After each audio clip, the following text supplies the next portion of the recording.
नमस्कार। आपके अपने YouTube चैनल हिंदी भाषा और साहित्य में मैं विशाल कुमार आपका स्वागत करता हूं और आज उपस्थित हूं नागार्जुन जी की एक और कविता लेकर जिसका शीर्षक है बादल को घिरते देखा है। आज हम इस कविता का भावार्थ करेंगे और ये एक कविता विशुद्ध प्रकृति प्रेम से युक्त कविता है कि किस प्रकार से नागार्जुन जी प्रकृति का चित्रण करते हैं, किस प्रकार से वो प्रकृति से जुड़े हुए हैं। जब वो हिमालय की यात्रा पर गए थे तब उन्होंने यह कविता लिखी थी हिमालय की सुंदरता को देखते हुए, बड़े बड़े पहाड़ों की सुंदरता को देखते हुए। तो आइए कविता का भावार्थ करते हैं। बादल को घिरते देखा है, अमल धवल गिरि के शिखरों पर बादल को घिरते देखा है। नागार्जुन जी कवि कहता है कि मैंने उन हिमालय के शिखरों पर बादल को घिरते हुए, बादल को उमड़ते हुए, बादल को घुमड़ते हुए देखा है। अमल धवल, और कहाँ देखा है? अमल यानी कि अ जमा मल, मल से रहित अर्थात स्वच्छ, और धवल जो श्वेत हैं, बर्फ से ढके हुए हैं, बर्फ से ढके हुए श्वेत उन स्वच्छ पहाड़ों पर मैंने घुमड़ते उमड़ते बादलों को देखा है। छोटे छोटे मोती जैसे उसके शीतल तुहिन कणों को, उसके बादल के शीतल ठंडे ठंडे तुहिन बर्फ के। अब पहाड़ों पर बादलों से बर्फ गिरती है तो बर्फ भी कण के रूप में गिरती है।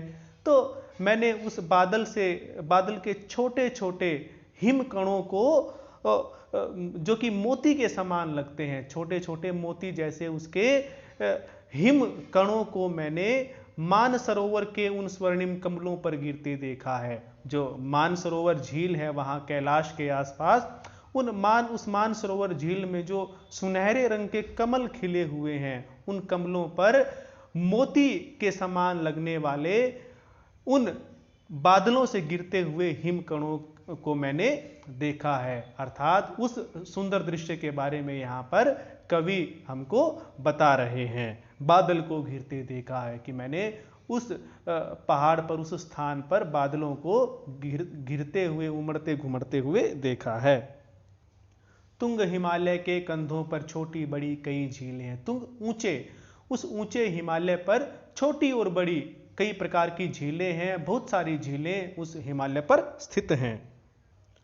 उनके श्यामल नील सलिल में, श्यामल सांवले यानी सुंदर, नील नीले, सलिल जल में, उनके स्वच्छ सुंदर और नीले जल में समतल देशों से आकर, समतल यानी मैदानी भागों से आए हुए पावस की उमस से आकुल आकुल, पावस कहते हैं वर्षा ऋतु के समय को, और क्योंकि उस समय उमस भी होती है, क्योंकि वातावरण में नमी इत्यादि होती है, नमी भी अधिक और तापमान भी अधिक, तो उसे उमस कहा जाता है। उस उमस से व्याकुल होकर, आकुल मतलब व्याकुल होकर। देखिए ऐसा होता है कि कुछ प्रवासी पक्षी ऐसे होते हैं जो सर्दियों में तो मैदानों में रहते हैं, और जब वहाँ गर्मी होती है, वर्षा ऋतु का समय आता है, बड़ा ही उमस का समय आता है, गर्मी का समय आता है, तो वे उन मैदानों को छोड़कर हिमालय में रहने के लिए आते हैं। उन्हीं पक्षियों के बारे में यहाँ पर, उन्हीं हंसों के बारे में यहाँ पर नागार्जुन जी बता रहे हैं कि मैदानी भागों से आए हुए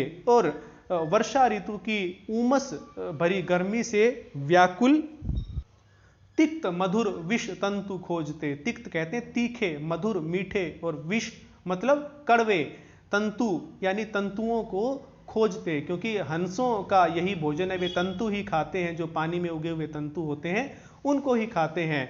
तो अलग अलग स्वाद के यानी तीखे, मधुर और कड़वे तंतुओं को खोजते, खाने के लिए ढूंढते हुए हंसों को तिरते देखा है। मैंने उन हंसों को जो हिमालय पर छोटी बड़ी कई प्रकार की झील हैं उनमें तैरते हुए देखा है, बादल को घिरते देखा है।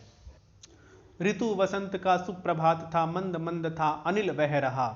अब कवि कहते हैं कि उस समय जो ऋतु थी वो वसंत की ऋतु थी, वसंत ऋतु का समय था, और मंद मंद था अनिल बहरा, अनिल कहते हैं वायु को, और बड़ी धीमी धीमी धीरे धीरे गति से हवा चल रही थी, वसंत की हवा चल रही थी, वासंती हवा चल रही थी।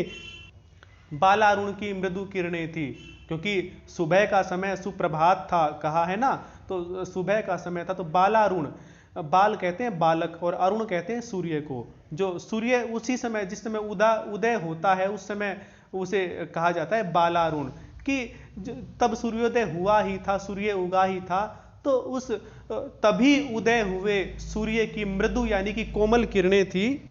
जब आप पहाड़ों में जाएंगे तो वहां पर सूर्य की किरणें प्रखर नहीं लगती हैं, बल्कि सूर्य की किरणें जब हमारे शरीर को स्पर्श करती हैं तो बड़ा ही कोमल एहसास होता है। और उसी कोमलता की बात यहाँ पर की गई है कि उस सुप्रभात में, उस सुबह के समय में, उसी समय उगे हुए सूर्य की बड़ी ही कोमल किरणें उस स्थान पर पड़ रही थी। अगल बगल स्वर्णाभ शिखर थे, अगल बगल आसपास में स्वर्णाभ, स्वर्ण की आभा वाले, सुनहरी आभा वाले पर्वतों के शिखर थे। एक दूसरे से विरहित हो, अलग अलग रहकर ही जिनको। और उस स्थान पर उस वसंत के समय में एक दूसरे से विरहित होकर, एक दूसरे से विरह झेलकर, अलग अलग रहकर ही जिनको सारी रात बितानी होगी। और यहाँ पर उन चकवा चकवी जो पक्षी होते हैं उनकी बात की गई है। यह माना जाता है कि जो चकवा और चकवी होते हैं वे रात के समय में अलग हो जाते हैं। उनको ये शाप मिला हुआ है कि वे रात को इकट्ठे नहीं रह सकते हैं, और जैसे ही सूर्योदय होता है तो वे इकट्ठे हो जाते हैं। तो उसी बारे में कहा गया है कि एक दूसरे से विरह के कारण जिनको अलग अलग होकर ही पूरी रात व्यतीत करनी होती है, ऐसे उन निशा काल से चिर अभिशापित बेबस उन चकवा चकवी का, कि रात्रि के काल में बहुत लंबे समय तक अभिशप्त हुए, उनको अभिशाप मिला है। रात्रि काल में बहुत लंबे समय से उनको अभिशाप मिला है कि रात्रि के काल में उनको वियोग सहना ही पड़ेगा।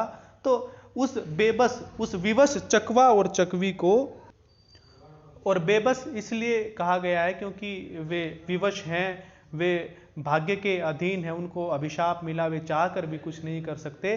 तो जब सुप्रभात हो गया है, क्योंकि रात को उन्हें वियोग सहना पड़ा है, लेकिन अब सुप्रभात हो गया है, तो बंद हुआ क्रंदन फिर उनमें, कि उनका अब क्रंदन, उनका जो विलाप था, विरह के कारण जो उनका विलाप था, वह अब समाप्त हो चुका है। और फिर से उनमें प्रणय कलह छिड़ते देखा है, कि उनमें अब फिर से प्रणय कलह, प्रेम का वार्तालाप, कलह यहाँ पर वार्तालाप, तो उनमें प्रेम का वार्तालाप अब फिर से छिड़ गया। और कहाँ पर छिड़ा है यह भी बात देखिए 2 पंक्तियों में।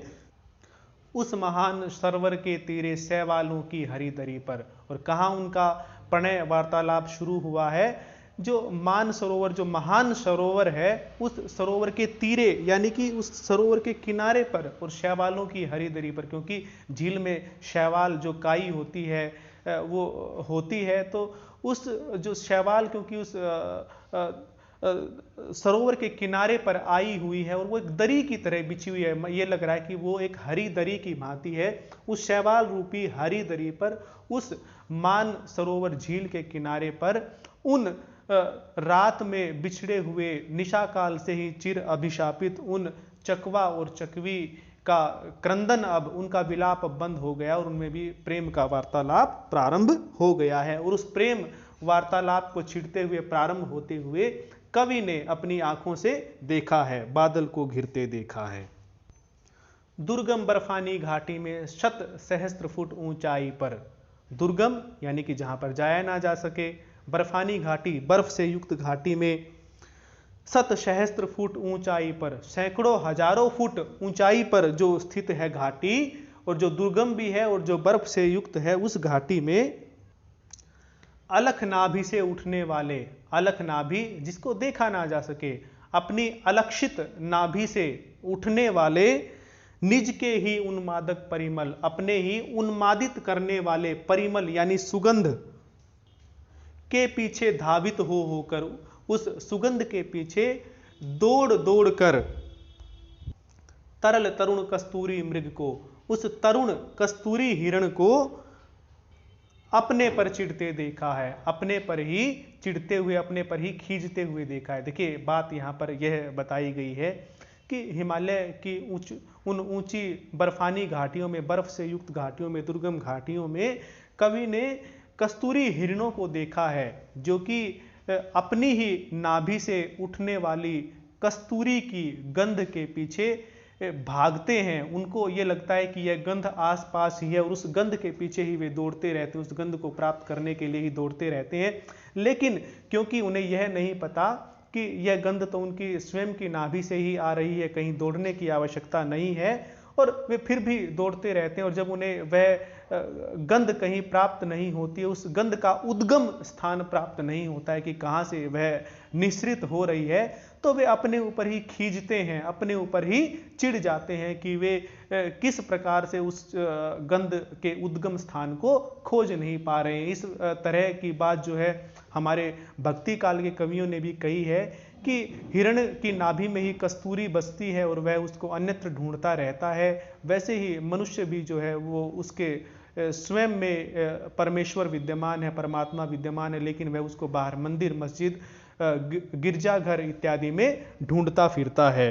तो वही बात यहाँ भी उसी कस्तूरी मृग के उदाहरण से हिमालय की सुंदरता को बताया गया है कि वह मृग जो है वह भी अपने ऊपर ही चिढ़ता है। तो वह दृश्य कवि को बहुत ही सुंदर लगा और उसको उन्होंने इस प्रकार से यहाँ चित्रित किया है।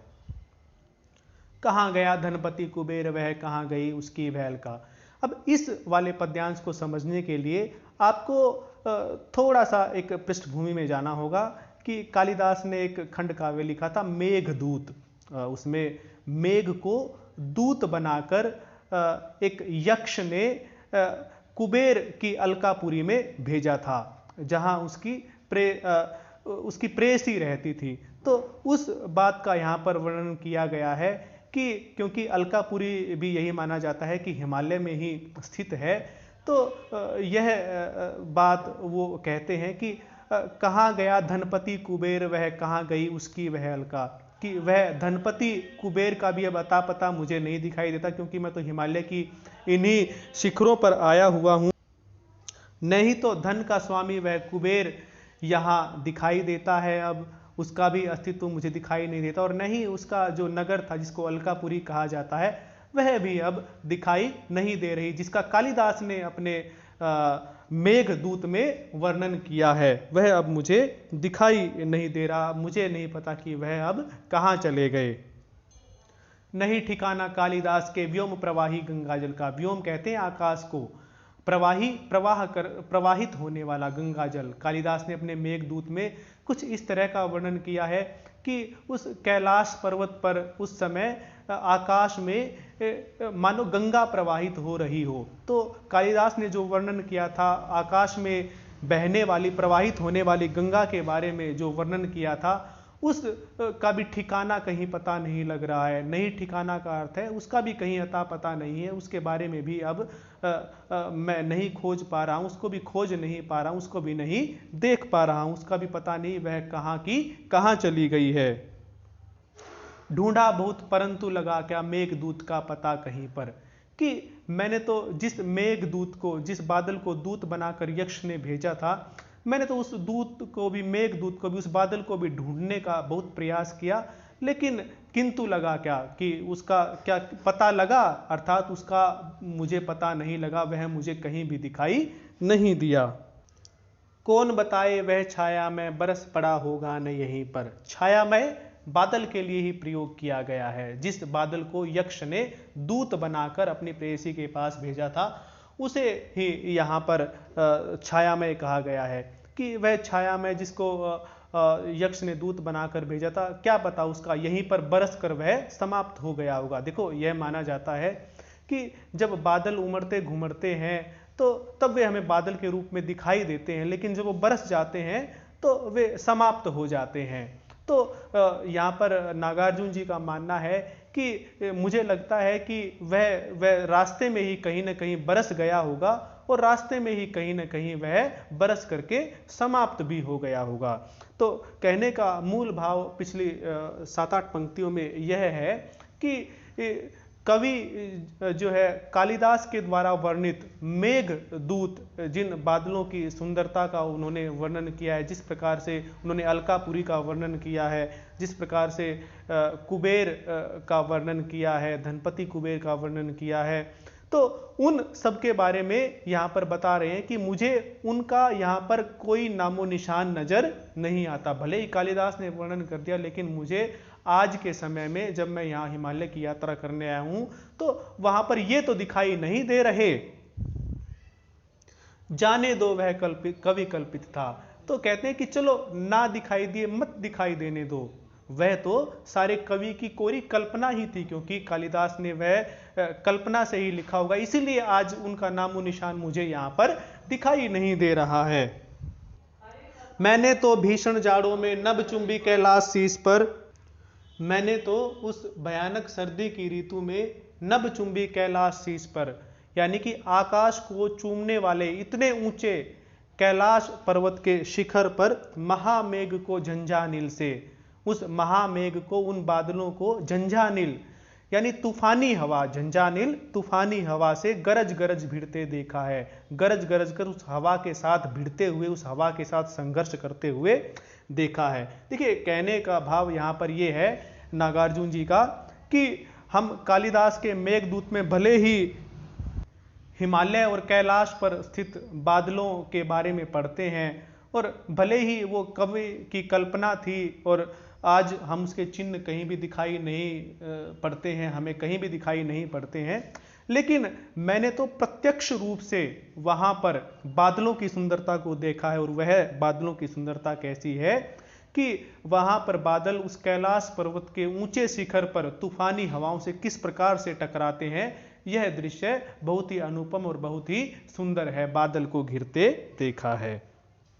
शत शत निर्झर निर्झरणी कल मुखरित देवदारू कानन में, शत शत सैकड़ों निर्झर झरने, निर्झरणी छोटे छोटे झरने, कल सुंदर, मुखरित ध्वनित होने वाला, देवदारू कानन देवदारू के जंगल में। तो यहाँ पर एक स्थान का वर्णन है कि उस स्थान पर देवदारू का जंगल है और उसमें सैकड़ों छोटे छोटे झरने बह रहे हैं और उन झरनों की कल कल की ध्वनि से वह ध्वनित हो रहा है। शोणित धवल भोजपत्रों से छाई हुई कुटी के भीतर, शोणित लाल, धवल सफेद, भोजपत्र ये एक प्रकार का वृक्ष होता है और उस वृक्ष की खाल को भोजपत्र कहते हैं। तो उस लाल और सफेद भोजपत्रों से युक्त छाई हुई, उस भोजपत्रों से ढकी हुई कुटी के भीतर, कुटिया के भीतर कोई स्थान है जहां पर देवदारू के वृक्षों का जंगल है और उस देवदारू के वृक्ष में कोई ऐसी कुटिया है जो कि लाल और सफेद भोजपत्रों से ढकी हुई है। उस कुटिया में कुछ लोग हैं, वो लोग कौन हैं ये आगे बताएंगे, लेकिन पहले नागार्जुन जी उनकी वेशभूषा के बारे में बता रहे हैं। रंग बिरंगे और सुगंधित फूलों से कुंतल को साजे, कुंतल कहते हैं बाल, वे अपने बालों को रंग बिरंगे और सुगंधित फूलों से सजाए हुए हैं। इंद्रनील की माला डाले शंख सरीखे सुघड़ गलों में, शंख के समान सुघड़ यानी कि बहुत ही सुडोल गलों में, बहुत ही अच्छी से जो निर्मित हो उसको सुडोल कहते हैं। बहुत ही अच्छे आकार के, बहुत ही सुडोल सुघड़ गलों में वे इंद्रनील की, इंद्रनील एक प्रकार का पुष्प होता है, उस इंद्रनील पुष्प से गुथी हुई माला को डाले हुए हैं। अब वे लोगों के बारे में कि वे लोग कौन हैं उनके बारे में आगे बताएंगे। पहले उनकी वेशभूषा बताइए कि बालों को वे रंग बिरंगे और सुगंधित फूलों से सजाए हुए हैं, साथ ही उनके गलों में इंद्रनील की माला डली हुई है। कानों में कुवले लटकाए सतदल लाल कमल वेणी में, कि उनके कानों में कुवले लटके हुए हैं। कुवले भी एक प्रकार का पुष्प होता है, तो जिस प्रकार से कान में लोग यहाँ स्वर्ण आभूषण पहनते हैं वैसे ही उन्होंने अपने कानों में कुवले लटकाए हुए हैं। और उनकी वेणी यानी चोटी में शतदल लाल कमल की 100 दलों वाला यानी कि अनेक पंखुड़ियों से जो युक्त होता है, ऐसा लाल कमल उनकी वेणी में सुशोभित हो रहा है। शतदल, दल कहते हैं पंखुड़ियों को, तो उनकी वेणी में ऐसा लाल कमल गुथा हुआ है जिसमें बहुत सारी पंखुड़ियां हैं, सैकड़ों पंखुड़ियों से युक्त लाल कमल उनकी वेणी में गुथा हुआ है। रजत रचित मणि खचित कला में, मणि खचित मणियों से युक्त, रजत कहते हैं चांदी को, तो चांदी के समान सुशोभित होने वाला, अनेक मणियों से युक्त, कलामय और कलाकारी से बनाया हुआ, अर्थात जो कि बहुत ही सुंदर हो। पान पात्र द्राक्षासव पूरित, पान के आकार का पात्र, द्राक्षासव, द्राक्षा कहते हैं अंगूर को, और आसव यानी उसका जो सत्व होता है, यानी अंगूर से बनाई जाने वाला मद्य, यानी अंगूर से बनाया जाने वाला पेय पदार्थ, उसको कहते हैं द्राक्षासव, पूरित, उससे भरा हुआ। तो क्या है कि उन लोगों की पहले वेशभूषा के बारे में बताया गया और फिर ये बताया गया है कि शायद उनके पास कोई ऐसा पान के आकार का पात्र रखा है जिसमें अंगूर से बना हुआ पेय पदार्थ रखा है, और वह पात्र कैसा है, चांदी के समान सुशोभित, चांदी के समान रंग वाला और मणियों से जड़ा हुआ वह पात्र, पान के आकार का पात्र जो कि अंगूर से बने हुए पेय पदार्थ से भरा हुआ है, रखे सामने अपने अपने। और वे लोग उन पात्रों को अपने अपने सामने, जितने भी लोग वहां पर उस कुटी में हैं, वे लोग अपने अपने सामने उस पात्र को रखे हुए हैं। लोहित चंदन की त्रिपदी पर, लोहित मतलब लाल, चंदन की त्रिपदी पर, त्रिपदी कहते हैं तिपाई, चौकी जिसको कहते हैं। तो वो जो पात्र है वो कहां पर रखा है, लाल चंदन की लकड़ी से बनी हुई तिपाई पर।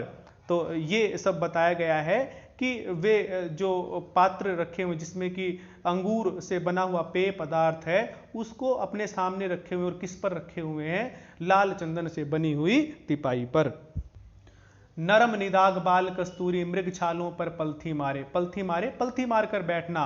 और वे जो लोग हैं जो कुटी के भीतर हैं, वे लोग जो है वे नरम निदाग, बड़ी ही नरम और सुंदर, कोमल, निदाग मतलब कोमल, बाल कस्तूरी, बाल यानी जो बालक हिरण होता है, कस्तूरी मृग की छालों पर वे बैठे हैं। कि जो बाल कस्तूरी मृग होता है उस को मारने से प्राप्त, या उसकी छाल से जो बनाया हुआ आसन है, वे लोग उस मृग छाला पर बैठे हुए हैं।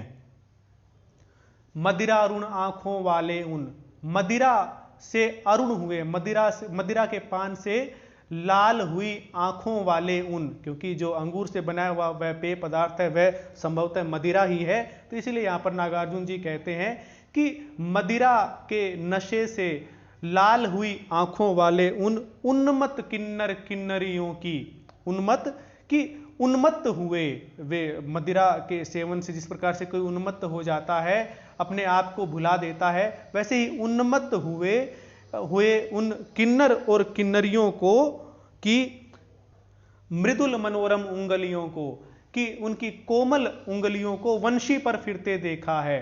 वंशी पर फिरना अर्थात वंशी को बजाना, वे अपनी उंगलियों से वंशी बजा रहे हैं, और कवि ने उनकी उंगलियों को वंशी पर फिरते, बजाने के लिए फिरते हुए देखा है। देखिए कहने का भाव यह है कि उस हिमालय में किन्नर और किन्नरियां हैं जो कि बहुत ही रम्य प्रदेश में, जहां झरने भी हैं, और वे वहां पर भोज पत्रों से ढकी हुई कुटिया के अंदर रहते हैं, और उनके वे जो है फूलों की ही से ही कोई अपने आभूषणों के रूप में धारण करते हैं, फूलों की माला पहने हुए, कान के आभूषण के रूप में भी, या बालों को भी फूलों से ही सजाते हैं।